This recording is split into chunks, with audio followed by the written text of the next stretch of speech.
après nous avoir délivrés, après nous avoir guéris, après nous avoir sauvés. Lorsque Dieu nous appelle à lui, Dieu attend que nous puissions entrer dans son royaume. Et le principe de son royaume est que tout le monde est en activité. Nous sommes un royaume de sacrificateurs. Est-ce qu'on peut dire amen et bien avec moi?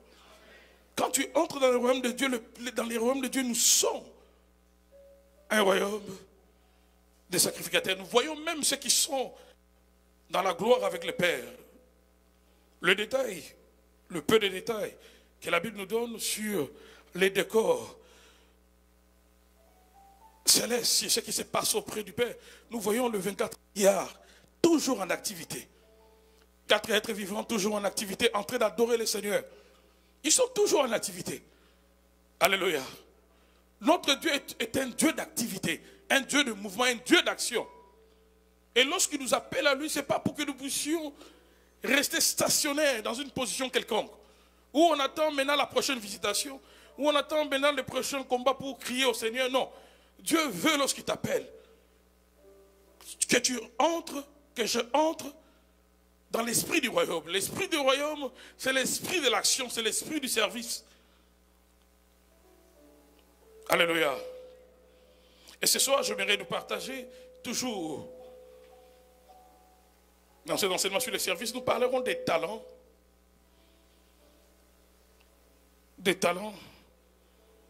et dons pour le service.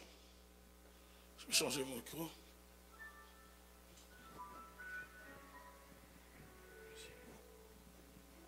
Talents et dons pour le service.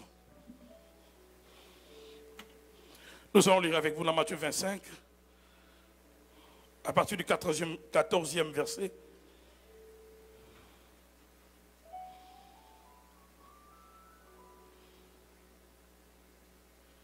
Jusqu'à la fin de cette parabole. Ce sera en effet pareil au cas d'un homme qui, partant pour un voyage, appela ses serviteurs et leur remit ses biens.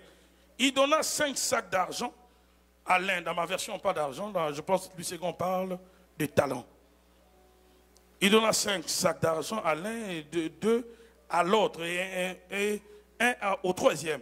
À chacun selon sa capacité, à chacun selon sa capacité, j'insiste, à chacun selon sa capacité. Puis il partit aussitôt. Celui qui avait reçu les 5 sacs d'argent s'en alla travailler avec eux et gagna 5 autres sacs d'argent.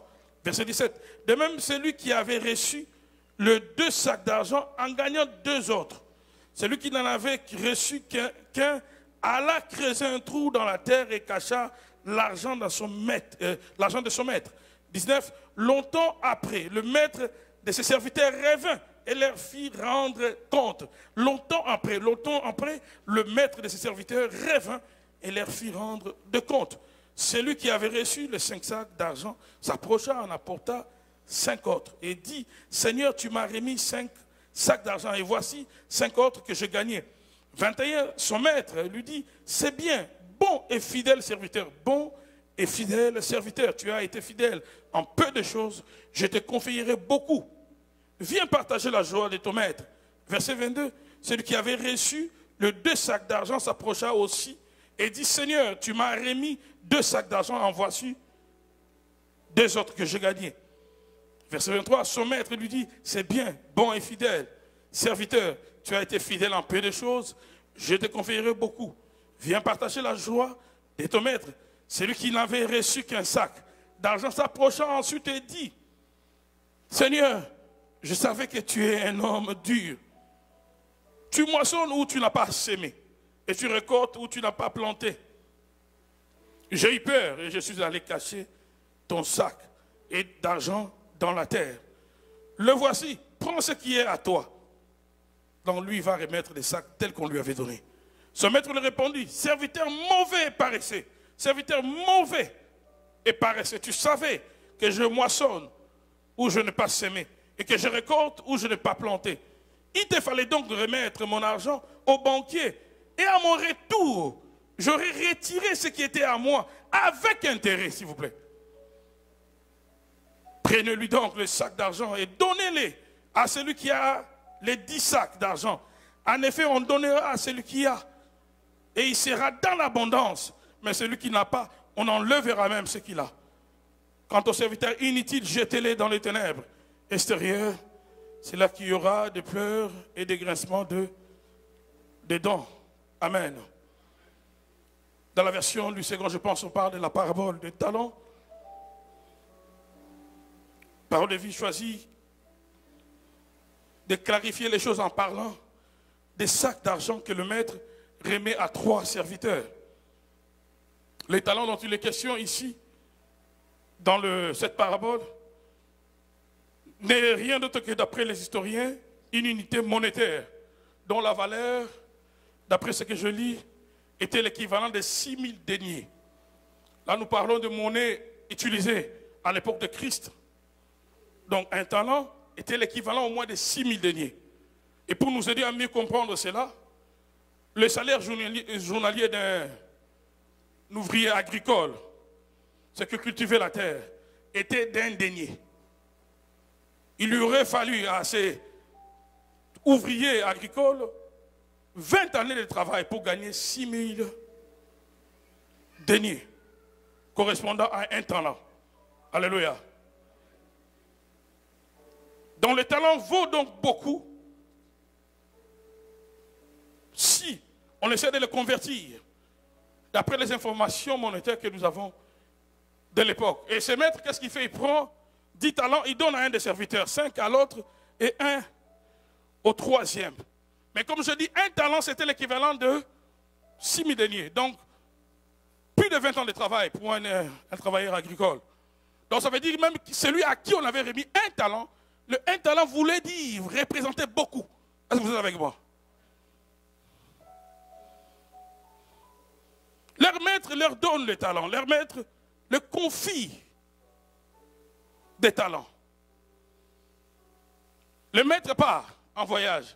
Laissez-moi d'abord commenter la parabole. Il part en voyage, la Bible dit, il revient après plusieurs temps. Ça veut dire que quand Dieu nous a appelés à lui, faisons déjà l'application, Dieu a déposé des capacités à nous. Et le Seigneur nous demandera de rendre compte de la manière dont nous avons géré ce qu'il nous a confié. Est-ce qu'on peut dire amen et bien avec moi? Le Seigneur se présente devant le premier. Il demande au premier ouvrier, qu'est-ce que tu as fait de tout ce que je t'ai donné comme talent, comme argent? Le premier lui dit, voilà, tu m'avais donné autant, je l'ai multiplié, voilà, 10 autres. Le second, la même chose, tu m'avais donné 5, voilà, 5 autres. D'abord, je suis allé trop vite. Déjà au verset 15e, Matthieu souligne que la répartition des talents a été faite selon la capacité de chaque ouvrier. Ça veut dire que le maître nous connaît très bien. Alléluia. Dieu nous connaît très bien. Il y a certaines personnes à qui on va retrouver beaucoup de talents, beaucoup de dons. Parce que Dieu sait qu'ils le méritent. Ils ont la capacité de fructifier tout ce que Dieu leur a donné comme talent. À celui qu'on donne un seul talent, par rapport aux 2 autres, Dieu aussi connaissait déjà sa nature. Le maître, si vous voulez, pour rester dans l'esprit de la parabole, connaissait son ouvrier. Que lui, tu n'as pas besoin de donner 2 talents ou 2 sacs d'argent. Donne-lui un seul sac d'argent. C'est ça sa capacité. Alléluia. Donc des fois, nous demandons des choses qui vont au-delà de notre capacité. Mais Dieu qui nous connaît très bien, même si je demande ce qui va au-delà de ma capacité, Dieu me donnera toujours ce qui équivaut à ma capacité. Est-ce que vous pouvez dire amen et bien avec moi? Donc, le maître commence à demander à chacun de rendre compte des talents, des sacs d'argent qu'ils avaient reçus. 2 ont fructifié et le maître a rendu témoignage de ces 2. Il a dit, bon et fidèle serviteur, vous allez partager ma joie. Ça veut dire, il les a récompensés. Mais celui à qui on avait remis un sac d'argent ou bien un talent et qui a préféré les cacher sous la terre, avec une vision pessimiste qu'il avait du maître, celui-là, la Bible dit, le maître a ordonné qu'on puisse lui arracher ce qu'il avait. Et qu'est-ce qu'on doit en faire? Ce qu'il avait, on donne à celui qui avait plus. Ça, ce sont des principes terribles du royaume des cieux. Et si tu veux comprendre comment le royaume de Dieu fonctionne, lis beaucoup les paraboles. Ça, ce sont des principes spirituels du royaume. Et nous voyons dans cette parabole, ce que je dis le mercredi passé, que notre Dieu est un Dieu d'intérêt. Dieu dit à celui qui avait un seul talent ou un sac d'argent, tu pouvais même prendre le sac d'argent ou bien un talent, mettre ça dans une banque. Au moins, ça allait me rapporter quelques intérêts. Donc, quand Dieu investit dans la vie de quelqu'un, Dieu n'aime pas perdre. Dieu ne veut pas reprendre le capital qu'il t'a donné tel qu'il te l'a donné. Dieu ne veut pas reprendre les dons ou la grâce qu'il a déposé dans ta vie tel qu'il te l'a donné. Quand Dieu dépose un talent, une grâce, un don dans la vie de quelqu'un, Dieu s'attend que ces dons la rapportent. Que cette grâce-là rapporte. À ce niveau, je vais prier avec toi. Lève ta main droite. Dis Seigneur Jésus, que les capacités, les talents, les dons que tu as déposés en moi, aide-moi Seigneur à en faire bon usage durant ma vie sur terre, à fructifier, à rentabiliser toutes les grâces, les capacités que tu as déposées dans ma vie pour l'avancement du royaume et de ton œuvre dans le nom de Jésus. Le maître partage ses biens entre les serviteurs. C'est ça la méthode du Seigneur. C'est un Dieu qui donne. Mais quand il donne, en retour, il attend sa part. Alléluia. Ce soir, je voudrais nous parler du talent en partant de cette parabole. Le talent, dans le contexte de la parabole, nous avons compris que ce sont des sacs d'argent. C'est une valeur monétaire de l'époque. Mais moi, les talents dont je parle ici,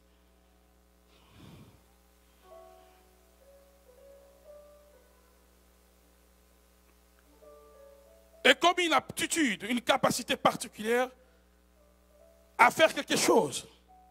Comme une capacité particulière que Dieu dépose dans la vie de quelqu'un qui rend une personne douée à telle ou telle activité. Alléluia. Les talents dont on parle ici, même si nous avons tiré cela de la parabole des talents, dont le talent dans le contexte de la Bible, ici de la parabole veut dire argent, valeur monétaire, mais les talents dont moi je vais partager avec vous, ce sont des aptitudes ou des capacités particulières à faire quelque chose qui rend la personne qui la possède douée dans une activité. Comme le frère Odilon, on voit, il est à l'aise avec le clavier. C'est un talent. C'est un talent. Alléluia. C'est un talent. C'est un talent. Lorsqu'ils étaient en train de chanter avec les pasteurs, vous voyez qu'ils ne le forçaient pas. C'est un don qu'ils ont, c'est un talent, c'est une capacité. Alléluia. Les talents sont des capacités ou des aptitudes de service que Dieu donne aux êtres humains. Là, je suis en train de poser les fondements. Dieu donne les talents à tout homme, à toute femme. Je ne dis pas d'abord à tout chrétien. Je parle des talents, je ne parle pas des dons. Tout homme créé à l'image de Dieu, toute femme créée à l'image de Dieu, Dieu dépose des capacités, Dieu dépose des talents.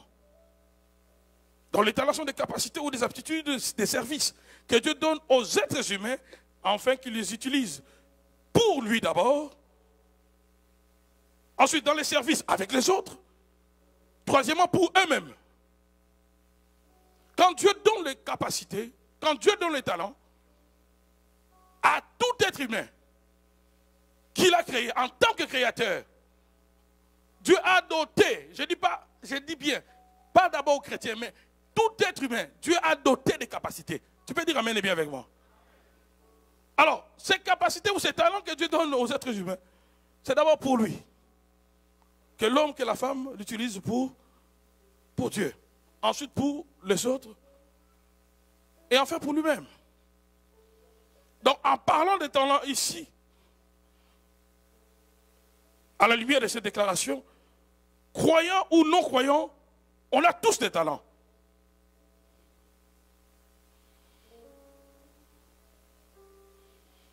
Et tous ont reçu cela de la part du Seigneur.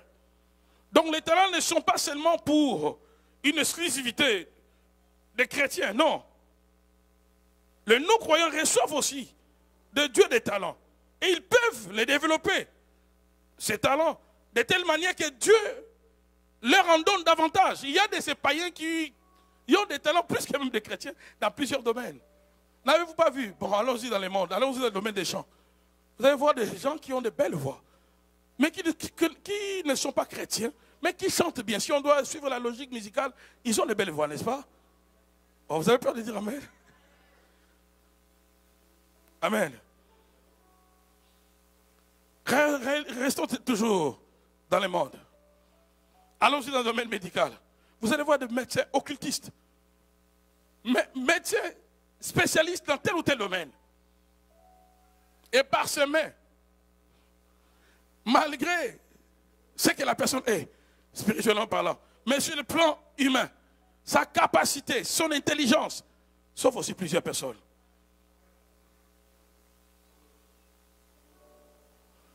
D'ailleurs, le gynéco qui a intervenu pour que moi je vienne au monde, d'après mes informations, d'après ce que mes parents m'ont dit, il n'était même pas chrétien.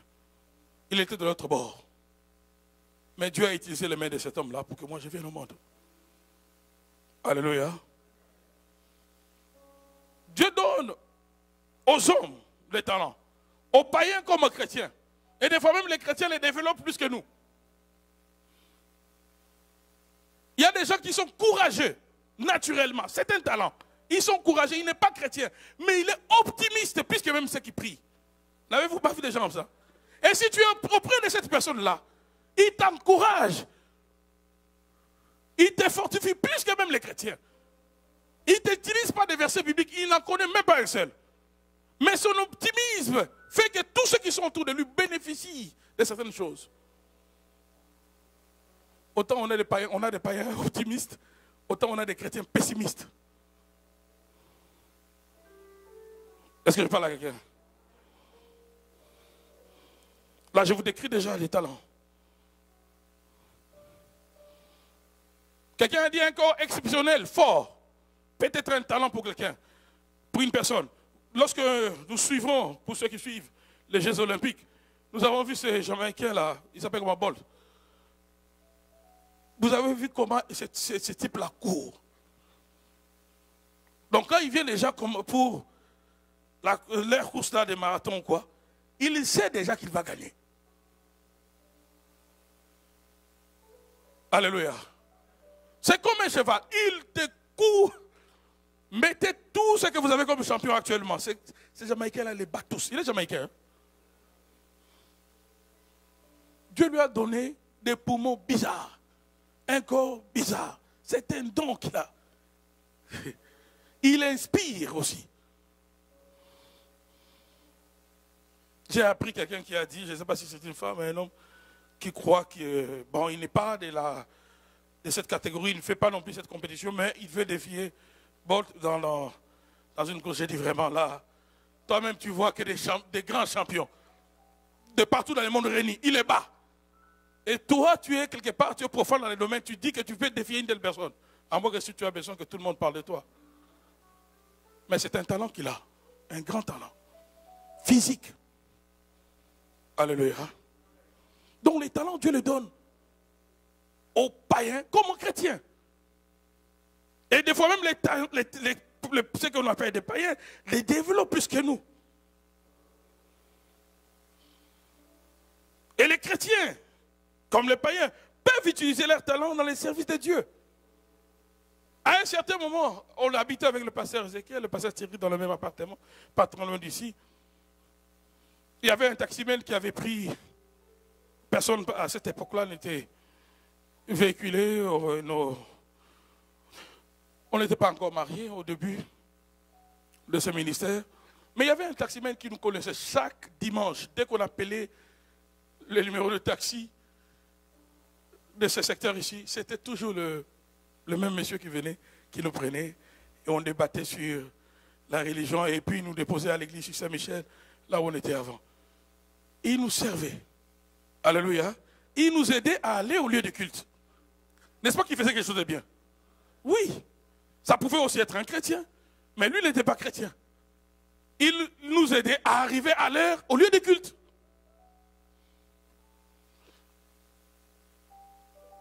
Si on a un problème électrique ici, et qu'un païen entre ici, il y a coupure. On commence à prier en langue ici. On appelle un électricien, peu importe sa conviction religieuse. Mais l'électricien entre ici, il met son talent en jeu, en œuvre, et remet le courant. N'a-t-il pas contribué à ce que nous puissions nous réunir? Donc les talents que Dieu donne aux hommes, chrétiens ou pas chrétiens, on peut l'utiliser pour le royaume de Dieu. Et d'ailleurs, vous allez voir, la plupart de ceux qui sont riches dans le monde, la plupart sont des non-chrétiens. Mais vous allez voir, ils font beaucoup de dons. C'est vrai que derrière ces dons qu'ils font aux pauvres, aux œuvres, comment on dit, charitables, on peut en dire beaucoup d'autres réalités qui sont cachées. Mais si on reste dans une perception normale des choses, nous allons voir qu'il y a beaucoup de gens. Quand on parle de Bill Gates, je lis quelque part, il a déjà dit avant sa mort, je pense que les 2 tiers de sa fortune ne reviendra pas à sa famille, mais sera réparti pour des œuvres charitables et tout ça. Peut-être toi, si Dieu te donnait les mêmes opportunités d'être la femme ou l'homme le plus riche, vas-tu répartir ta richesse de 2 tiers, de tes millions, pour aider les démunis ou bien les abandonnés, les sans-abri ou encore les orphelins dans le monde, ou encore les organismes qui les aident. Vas-tu utiliser ton argent? Mais vous allez voir que certaines personnes ont les dons de la libéralité. Et des gens comme ça, ils ne manquent pas. Dieu les donne aussi beaucoup. Certainement, vous en connaissez plusieurs, n'est-ce pas? Alléluia. Mais il y a aussi des chrétiens à qui Dieu a donné ces dons-là. Ils aident facilement, comme le bon samaritain. Ils aident avec le peu qu'ils ont. Ils aident. Donc, les talents, on peut l'utiliser pour l'avancement du royaume, même si on n'est pas chrétien. Et certains les font déjà. Parce que le Seigneur, lorsqu'il donne les talents, il voudrait que ces talents-là soient utilisés pour lui d'abord. Y a-t-il une différence entre talent et dons spirituels? Oui, il y a une différence. Les dons spirituels sont différents des talents. Ceux qui sont spécialement, les dons spirituels, pardon, sont une exclusivité. D'abord pour ceux qui ont reçu le Seigneur en tant que Père, en tant que leur Sauveur, en tant que leur Seigneur. Ils sont réservés à ceux qui sont nés de nouveau. Et les dons spirituels servent exclusivement à fonctionner dans le corps du Christ. Aucun non-croyant n'a un don spirituel. Tu peux le noter comme ça. Aucun non-croyant ne peut avoir un don spirituel. Il peut avoir un talent, mais un don spirituel, jamais. Tu peux dire amen et bien avec moi.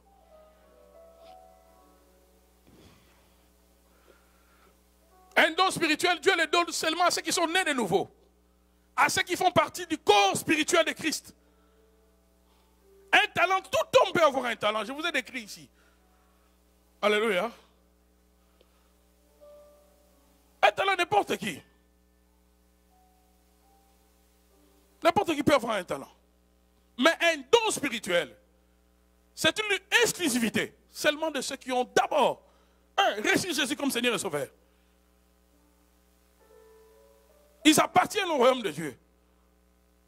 Et c'est ainsi qu'ils peuvent bénéficier de ces dons.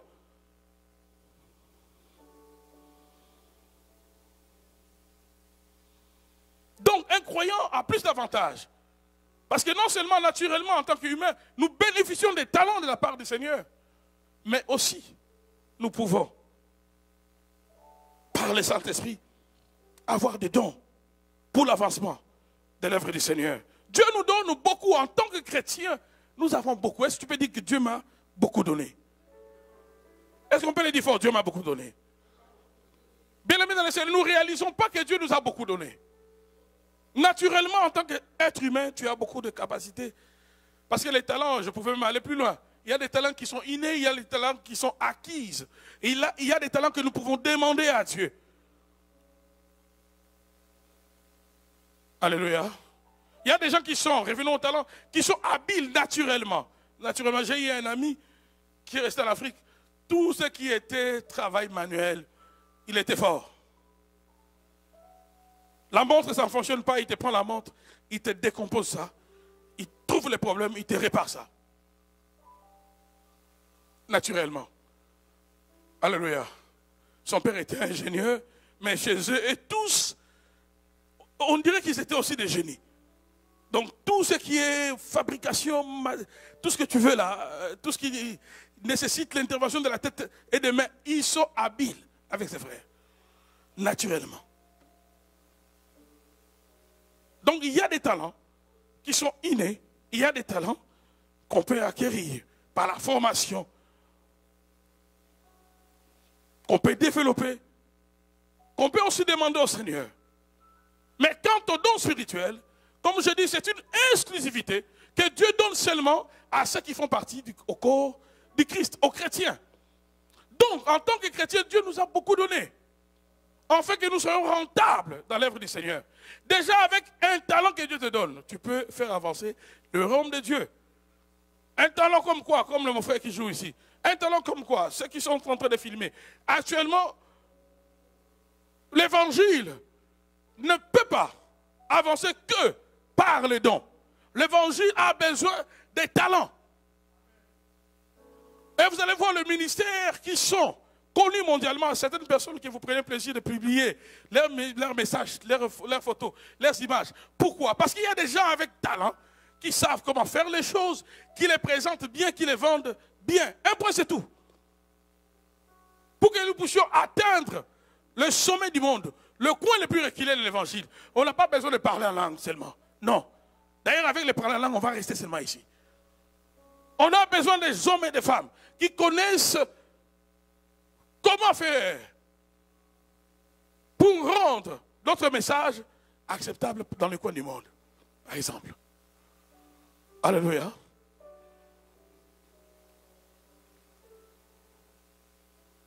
Je vais vous ramener aux élections aux États-Unis il y a quelques dizaines d'années, lorsque Obama et Hillary Clinton s'affrontaient pour la première fois. Même si la plupart soutenaient Obama, on a trouvé ça comme un rêve pour la première fois un noir. Être l'homme le plus fort du monde, diriger la grande puissance du monde, les États-Unis, c'était le rêve de tout le monde. Mais il n'est pas allé directement se présenter, tout le monde l'a accepté facilement. Non. Il y a tout un document qui est même sur Internet où on explique dans les coulisses l'équipe que Obama avait, qui avait déjà compris la force des réseaux sociaux et qui avait déjà ciblé le jeune américain. Comment les atteindre? Comment les faire avaler Obama dans leur milieu? La plupart des jeunes, pendant cette période-là, et même cette période ici encore, sont toujours dans les réseaux. Et ils ont créé des slogans. Ils ont pris des messages d'Obama et ils ont commencé à balancer ça, à travailler. Et ils ont pu ramener à Obama plusieurs voix de tous ceux qui sont dans les réseaux sociaux. Alléluia. Talent. Le royaume de Dieu ira de l'avant si chacun de nous, d'abord, prend conscience, non pas d'abord du don, mais d'abord des talents que Dieu lui a donnés. Dis pas amen, hein?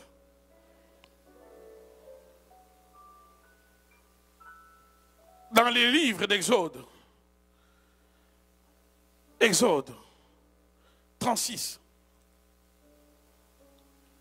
même pour le tabernacle, lorsque Dieu est apparu à Moïse, Dieu avait besoin non seulement d'un prêtre ou d'un sacrificateur Aaron, non seulement d'un leader, Moïse, mais Dieu avait besoin pour bâtir ce qui allait servir du sacerdoce, le premier sacerdoce, le premier lieu par lequel Dieu allait descendre et communier avec son peuple.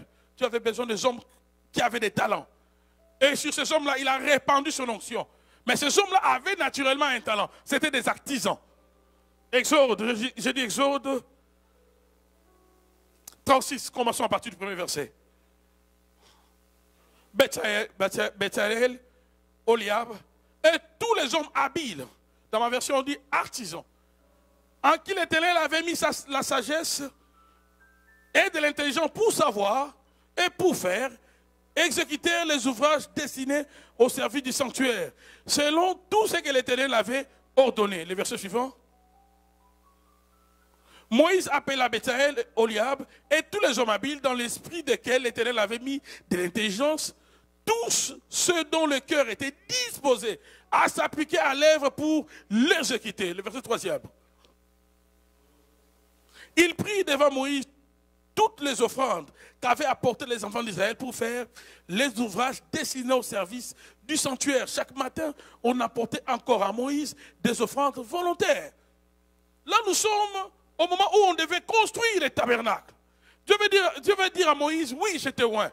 J'ai loin, Aaron. Mais pour la construction du tabernacle, j'ai besoin des gens qui ont des talents. Et ces gens-là, au-delà de leurs talents, qu'est-ce que je vais faire, moi, Dieu? Je vais mettre l'onction. Je vais disposer leur cœur à faire cet ouvrage-là de tout cœur. Parce que le problème, c'est quoi? Aujourd'hui, on a des gens peut-être qui ont les talents, mais est-ce qu'ils ont des cœurs disposés?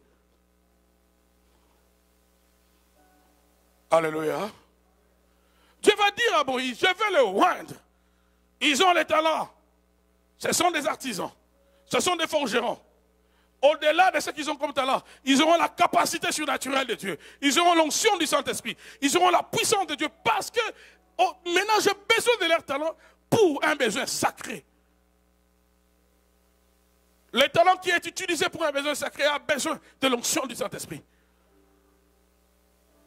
Et le peuple commençait à amener des offrandes. Les offrandes, c'était pourquoi? Les offrandes, c'était tout le matériel, l'or, l'argent, qu'on avait besoin, afin de pouvoir l'utiliser après plusieurs étapes chimiques. Faire l'autel, faire l'arche de l'alliance et d'autres choses que Dieu avait montrées à Moïse à la montagne. Toutes ces choses, Moïse les a vues, mais Moïse ne pouvait pas les faire. Ça prenait des hommes et des femmes de talent. Enlever ces hommes de talent, la vision que Moïse avait reçue sur la montagne n'allait rester que dans sa tête. Combien de choses aujourd'hui dans l'église n'avancent pas parce qu'il n'y a pas des hommes et des femmes qui mettent leur talent en jeu. Mais j'aimerais dire à quelqu'un, l'heure est venue où ce que Dieu a dit lorsque on chantait pour lui et que les pharisiens ont demandé à Dieu que les hommes puissent se taire. Dieu a dit si eux ne chantent pas, même les pierres chanteront. J'aimerais te dire si Dieu a déposé quelque chose en toi et que tu ne l'utilises pas pour son royaume, Dieu sait comment faire un transfert. Dieu peut transférer la capacité de chanter aux hommes, aux pierres. S'il peut le faire aux pierres, aux objets inanimés, aux objets sans vie, il peut le faire aux hommes aussi. C'est ainsi que dans la parabole du talent que nous avons lu avec vous, la personne qui avait gardé un seul talent, qui n'a pas multiplié, qu'est-ce qu'on a fait? On lui a ravi ce qu'il avait, on l'a donné à qui? À celui qui est juste à côté. Des fois, il y a des grâces, il y a des choses qui te sont destinées. Tu fais des caprices, Dieu veut les donner à quelqu'un d'autre. Pouf, ça va comme ça. Parce que pour l'avancement du royaume, Dieu n'a pas le temps à perdre. Au moment où je te parle, il y a des gens qui meurent. Au moment où on est en train de parler ici, je prêche, il y a des gens qui rentrent l'âme, qui vont aller en enfer, à qui on n'a pas donné une seule chance d'écouter l'évangile. Au moment, chaque minute qui passe, il y a l'âme du Seigneur qui saigne, parce qu'il a payé les prix. Tout ce qu'il cherche, nous avons vu avec vous. Quand il regarde la foule, son cœur brûle de désir de voir les âmes être sauvées. Et Dieu veut que ton talent soit disposé, soit mis à sa disposition, d'une manière totale. Alléluia. Dieu fait des transferts. J'ai vu des gens avec qui nous avons commencé dans le ministère, très jeunes. Non, laissez-moi vous dire, Dieu aujourd'hui, je vois beaucoup de jeunes aussi s'élever, et directement on devient des prophètes, on devient tout ce qu'on devient. Mais nous autres, on n'a pas commencé ainsi. Non, pas du tout. On a commencé à travailler, à faire des activités évangélique dans mon pays, moi personnellement, on réunissait des foules, il y a des vidéos. On réunissait des hommes et des femmes adultes, ne comprenant peut-être pas ce qu'on disait. Mais on le faisait. Dieu, j'ai vu la disposition du ciel. N'ayant pas un bagage élevé des choses de Dieu, mais nous avons vu la puissance de Dieu nous accompagner. Et quand je réalise ça aujourd'hui, je comprends que Dieu est toujours derrière tout ce qui s'élève pour le servir. Donc c'est l'urgence dans le cœur de Dieu que de donner n'est-ce pas, son manteau, sa puissance aux hommes et des femmes qui sont prêts à travailler pour l'avancement des lèvres de Dieu. Dieu, son cœur est prêt à équiper cela. Alléluia. Voilà pourquoi, bien aimé dans le Seigneur, changeons notre façon de nous comporter. Les talents que Dieu te donne, mais c'est à la disposition de Dieu. Simplement, c'est simplement la disposition de Dieu. Mais c'est là la disposition du royaume. Mais sache, comme disait un aîné, on est tous importants dans les lèvres du Seigneur, mais on n'est pas indispensable. J'ai dit tout à l'heure, j'ai vu des gens avec lesquels on a commencé, certains qui avaient beaucoup, pour ne parler que de moi, plus que moi. J'ai rendu témoignage souvent d'un ami. En termes de valeur, il avait plus de valeur. Il prêchait la parole de Dieu. Il a fini ses études. Il a fini sa licence. Craignant le Seigneur. C'était mon ami intime. Il n'avait connu aucune femme, s'il vous plaît. Il disait qu'il allait connaître la première femme dans le mariage. Mais suite à une opération qui a mal tourné, Dieu l'a retiré de la terre des hommes. Il est mort ainsi. Et ça m'a marqué toute ma vie. Je voyais cet homme-là, je me disais, il est mieux que moi. En termes de qualité, en termes de relations, en termes de sagesse, en termes de consécration, il était mieux que moi. Quand j'ai vu cet homme partir, j'ai dit, waouh, si Dieu peut accepter qu'une telle personne partir, donc Dieu peut m'accepter de partir. Alors je ne peux pas faire des caprices avec le Seigneur. Dis au voisin, ne fais pas des caprices avec Dieu. La mission que Dieu te donne, si tu refuses de la faire, Dieu va déléguer quelqu'un d'autre. Élie croyait qu'il était indispensable. Élie croyait qu'il était indispensable. Il va lui-même démissionner de sa mission. Dieu ne l'a pas démissionné. Élie, c'est lui-même disqualifié. Il va fuir la lettre de Jézabel. Et il va arriver là où il va arriver. Et il va dire ce qu'il va dire. Ce qui m'intéresse, c'est ce que Dieu va lui dire. Alors que lui, il était en train de dire au Seigneur, je suis resté seul. On a tué tous les prophètes. Dieu dit, non, non, non, je me suis réservé un grand nombre de prophètes. Tu n'étais pas au courant, Élie. Tout ce que je fais, toi, tu ne le sais pas. Tu croyais que tu es resté le seul. Non. Il y a plus de 3000 que je me suis réservé. Alléluia. Donc, tel que tu es ici, tel que je suis ici, il y a des échantillons de fidèles, plusieurs. Il suffit seulement que je déroute. Dieu va me remplacer facilement. Facilement. Facilement. J'ai vu dans l'œuvre du Seigneur comment Dieu remplace des hommes de Dieu. Puissants. Comment Dieu les remplace. Et certains même ont la liberté. Quand ils voient que leur temps est accompli comme cet homme de Dieu, comment il s'appelle? Renan Banquet. Vous avez vu comment il a lancé le jeune là? Comment il s'appelle, pasteur Ezekiel? Daniel. Il a vu qu'il a fait les services du Seigneur. Il sent que non, là, ma mission s'est arrêtée. Il a pris un jeune, il a commencé à les lancer. Il a communiqué le même grâce de miracle, tout. Daniel continue avec ça.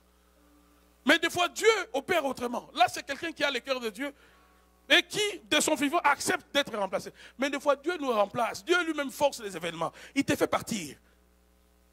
Alléluia. Il te fait partir. Il ressort plusieurs autres personnes qui sont capables que toi. Tu penses que tu peux prêcher plus que tout le monde? Dieu te suscite des jeunes. J'ai vu dans mon pays des jeunes gens que je n'ai pas laissés.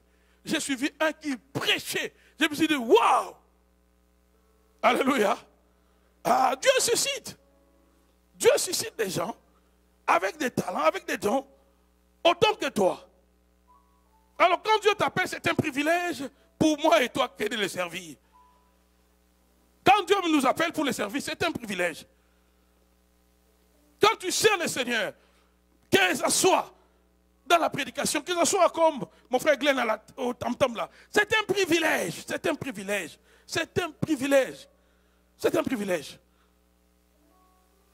Alléluia. C'est un privilège.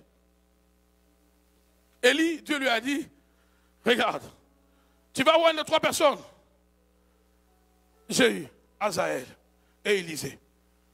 La mission que toi tu voulais que je t'avais donnée à toi seul. Pour la même mission, moi j'ai 3 personnes que je vais mettre. Ils vont faire plus que toi. Celui qui va échapper à l'un, l'autre va le tuer. Si un ennemi échappe au deuxième, le troisième va l'écrouler. Et c'est comme ça qu'Élie est parti. Une grande leçon bien aimée dans le Seigneur, dans la manière dont nous devons utiliser les grâces, les dons que Dieu nous a donnés. Au fur et à mesure que les années passent, je réalise, je prie et je demande à Dieu pardon de toute négligence, je demande à Dieu pardon de tout ce que je fais qui l'empêche de m'utiliser au maximum. Et je me rends compte au fur et à mesure que les temps passent, j'avance en âge, mais Dieu a besoin des gens qui sont forts encore. Dieu a besoin des gens qui ont encore l'énergie. Dieu a besoin des gens qui mentalement peuvent réfléchir afin de faire avancer son royaume. Je n'aimerais pas, demain que j'atteigne 70 ans, que je ne suis plus capable. En ce moment-là, je dispose mon cœur afin que Dieu m'utilise. Dieu ne le fera pas. Dieu va utiliser les plus jeunes. Remarquez dans le livre de Daniel et de Joël, la prophétie est claire. Dans les derniers jours, je répandrai mon esprit sur vos fils et sur vos filles. Là, le choix de Dieu se porte d'abord sur ceux qui sont frais. Oui. Sur ceux qui sont frais, ceux qui ont la force. Voilà pourquoi si tu es ici dans cette salle, tu as la force de servir le Seigneur. Dieu a déposé un talent en toi. Mets cela dans le service du Seigneur. Mets cela dans le service du Seigneur. Un seul ennemi que nous devons écouler, c'est Satan. Un seul ennemi que nous devons écouler, c'est tout ce qui lie les vies, tout ce qui détruit les familles, tout ce qui envoûte les gens. Ce sont là nos ennemis. Nous tous, que nous sommes ici, nous sommes dans le même camp. Mettons nos talents que Dieu nous a donnés, sans caprice, sans exigence. Mets cela dans les services du Seigneur vite.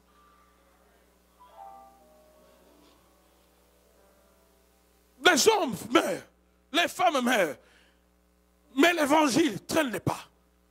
Et vous allez voir que beaucoup de chrétiens ont mis leur talent, non pas pour faire avancer le royaume, mais pour mettre des bâtons sur les roues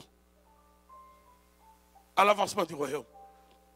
Déjà, on a un grand combat. On a un adversaire déchaîné, avec une grande colère. On a un grand combat, le royaume de Dieu, où les chrétiens, l'église, si je peux le dire comme ça, a un grand combat parce que l'église est infiltrée. Des envoyés du diable. Jésus a dit, vous êtes comme des brebis au milieu des loups. Nous sommes infiltrés. Mais vous allez voir des chrétiens qui ne font pas une bonne lecture des choses. Toujours dans les réseaux sociaux. Un scandale d'un frère. Et surtout c'est les pasteurs. Un scandale.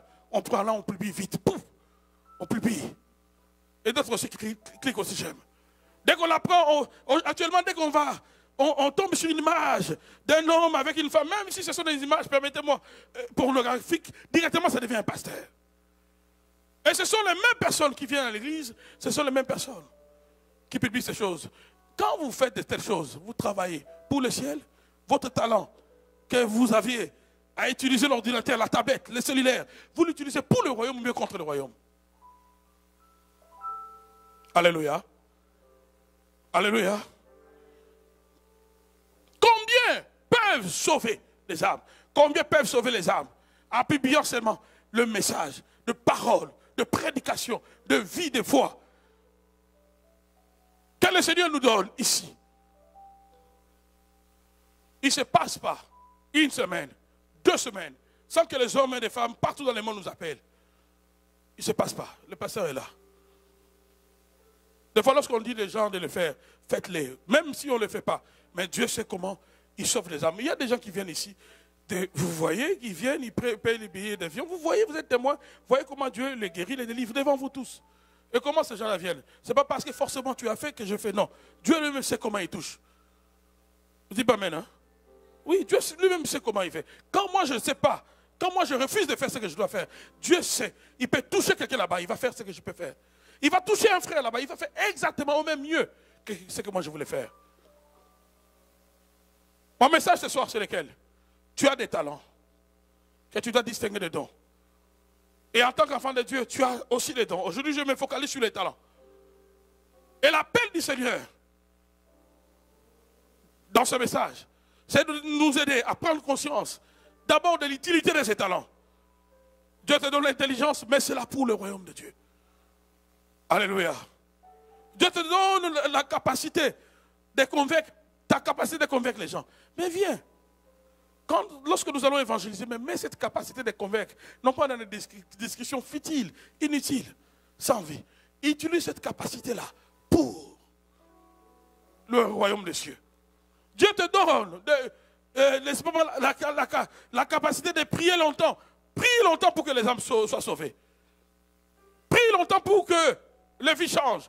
Prie longtemps pour que ceux qui sont dans les ministères, que Dieu les garde debout.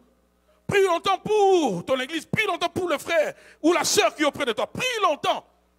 Par ta prière, si tu as cette capacité, cette endurance dans la prière, Dieu fera des grandes choses.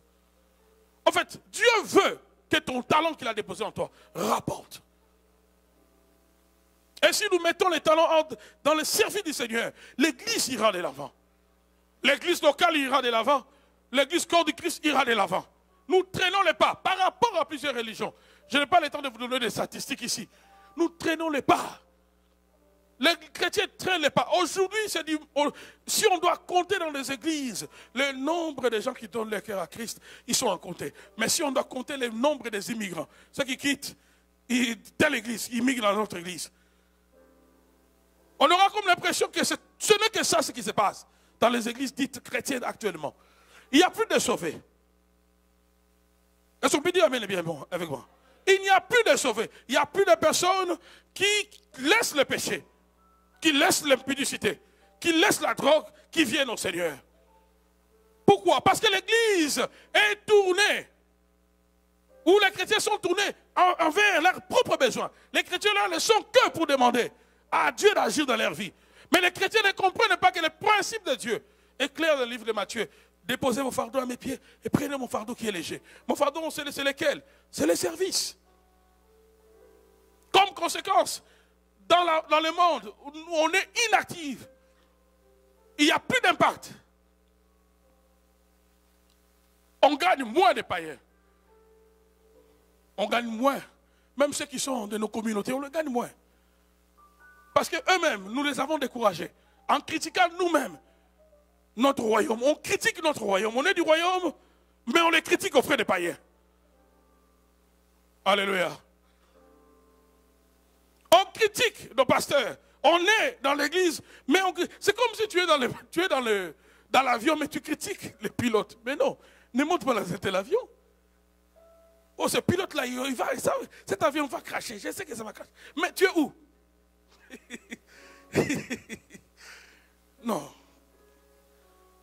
Oh non, ce chauffeur-là, ce taxi, on va faire l'accident. C'est sûr qu'on va connaître l'accident. Mais dis une telle chose, si tu n'es pas dans le véhicule, tu es dedans, tu souhaites qu'on fasse l'accident. Ah bon?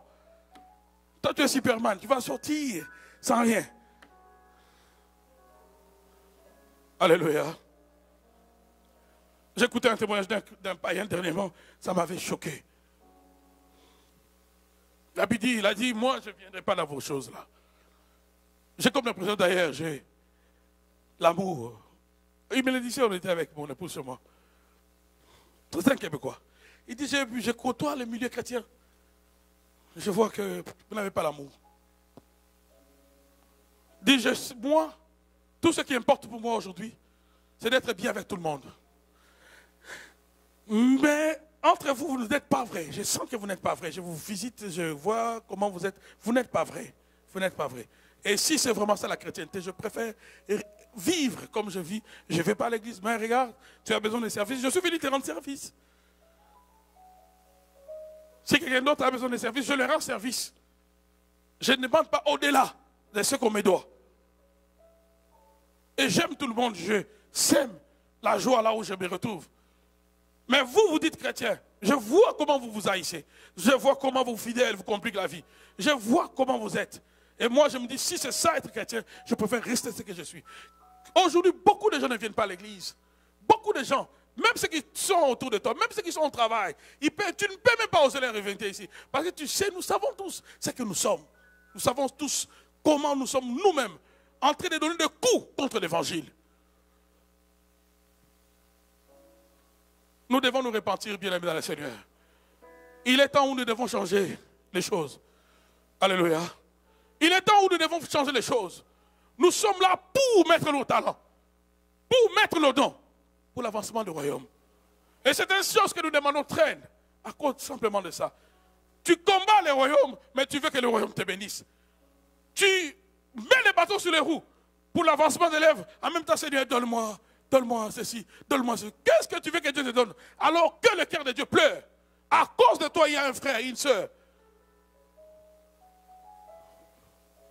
Ne mettra jamais ses pieds dans l'église. À cause. Nous devons quand même avoir un secret. Il y a certaines choses même dans la famille qui doivent rester entre nous dans la famille. On doit avoir une dignité en tant que chrétien. Quand je vois nos frères musulmans, la façon dont ils portent leur religion, le jour où les chrétiens apprendront à porter leur religion de cette façon, l'église, le christianisme ira encore plus loin. Mais on n'a pas cette dignité d'être chrétien. Nous-mêmes, on se critique. Nous-mêmes, on critique nos leaders. Nous-mêmes, on s'expose. On se met les bâtons sur les roues. En même temps, Seigneur, bénis-moi, délivre-moi. Seigneur, Seigneur, Seigneur, oh, le ciel reste d'airain. Parce que nous sommes en train d'offenser le ciel. Alors que Dieu nous a donné beaucoup de choses que nous pouvons mettre pour l'avancement du royaume. Et les âmes seront sauvées. Est-ce qu'on peut dire à Dieu, Seigneur, les choses vont changer maintenant? Est-ce que tu peux le dire, Seigneur, les choses peuvent changer maintenant?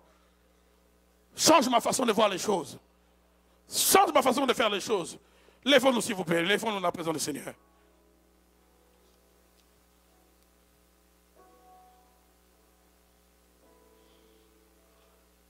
Lèvons-nous, s'il vous plaît.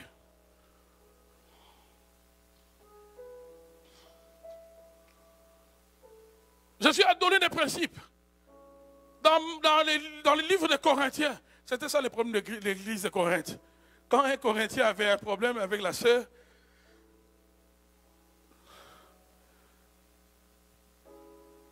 Honorine, j'ai un problème avec elle, je vais voir Lala. Tu vois, Honorine, Et puis Lala n'est pas, peut-être pas dans l'église. C'est ce que Paul a écrit aux chrétiens de l'église de Corinthe. Mais ne savez-vous pas que vous jugerez le monde? Ne savez-vous pas que vous jugerez les anges? Aujourd'hui, lorsque j'ai à me plaindre d'un frère, j'ai à me plaindre d'un homme de Dieu, je vais dans le monde. Oh, les talents que Dieu nous a donnés, même oratoire, nous ne devons pas l'utiliser contre l'Église. On doit l'utiliser pour l'avancement des lèvres. Ce soir, la première des choses que nous allons faire, c'est une confession. Si tu es d'accord avec moi, tu vas élever tes deux mains. Nous avons nos yeux fermés. Tu vas demander à Dieu d'abord pardon. Je vais demander à Dieu pardon. Tout ce que je fais, tout ce que tu as fait, qui a affecté le royaume, l'avancement du royaume.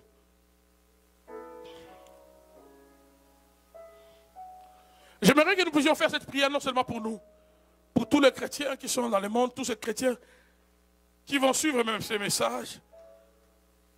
Que le Seigneur change notre façon d'agir à l'égard du royaume. Que nous puissions prendre conscience des talents que Dieu nous a donnés. Et que ces talents soient utilisés non pas contre le royaume, mais pour le royaume. Non pas contre les services, mais pour les services. Nous allons élever nos voix, nous allons prier le Seigneur. Prions le Seigneur, s'il vous plaît.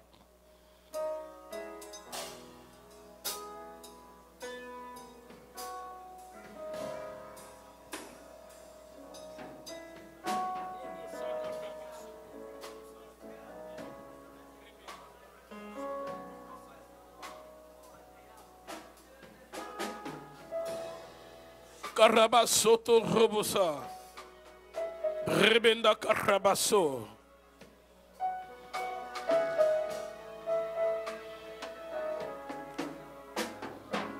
Roboshima karabasa. Robosa. Ndebe karabaso. Robosati yababenda. Ndebe rabababa. Robosha karabasoto. Ndebe rebenda karabasoto. Robosa. Ndebe yaba shaka rabasoto robosati yababenda. Shaka rabasoto yababenda. Ndebe karabasoto yababenda robosa. Roboshika rabasa. Shima robosati karabaso. Ndebe yaba shaka rabasoto. Benda karabasoto robosa. Shimika rabasoto robosa.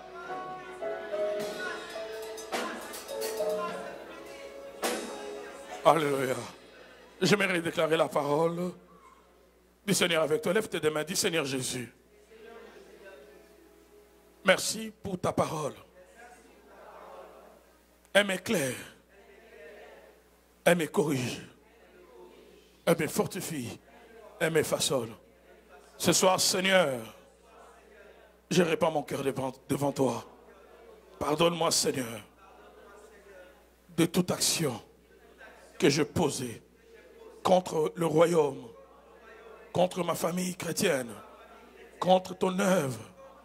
Pardonne-moi, Seigneur, de toute mauvaise action que je posais, consciemment ou inconsciemment, qui est devenu un handicap, une occasion de chute pour plusieurs, de ne pas croire, de ne pas venir à toi, Seigneur. Ce soir, je me répands, Seigneur. Je me répands également, Seigneur, de tous les dons, de tous les talents, les capacités que tu as mis en moi, certains qui sommeillent encore, que je n'ai pas commencé à utiliser. Je demande pardon, Seigneur, de ne pas les mettre à la disposition de ton œuvre. Ce soir, Seigneur, je me répands et je prends la décision de mettre mon intelligence, de mettre mon cœur pour l'avancement du royaume, pour l'avancement de ton œuvre, de travailler, Seigneur, pour toi, Seigneur, afin que ce jour-là, lorsque tu vas récompenser tes enfants, que je sois de ceux qui recevront une couronne. Dans le nom de Jésus. Dans le nom de Jésus. Merci pour les talents que tu as déposés en moi. Par ton esprit, Seigneur, viens les réveiller. Viens les réveiller. Que l'onction du Saint-Esprit réveille en moi tous les talents qui sommeillent. Que l'onction du Saint-Esprit réveille en moi toutes les capacités qui sont endormies en moi. Dans le nom de Jésus. Dans le nom de Jésus. Dans le nom de Jésus. Que l'onction du Saint-Esprit vienne dans ma vie. Que la puissance du Saint-Esprit vienne dans ma vie. Robosa. Viens dans ma vie. Rebendo Sakarabaso. Viens dans ma vie. Rebendo Sotokarabasa. Viens dans ma vie. Rebendo Sikarabaso. Viens dans ma vie. Que l'onction du Saint-Esprit vienne dans ma vie. Dans le nom de Jésus. Il y a une sœur qui est à genoux là, qui se lève. Une sœur qui est à genoux, qui se lève. Tu l'as se lever. Robo Shikarabaso.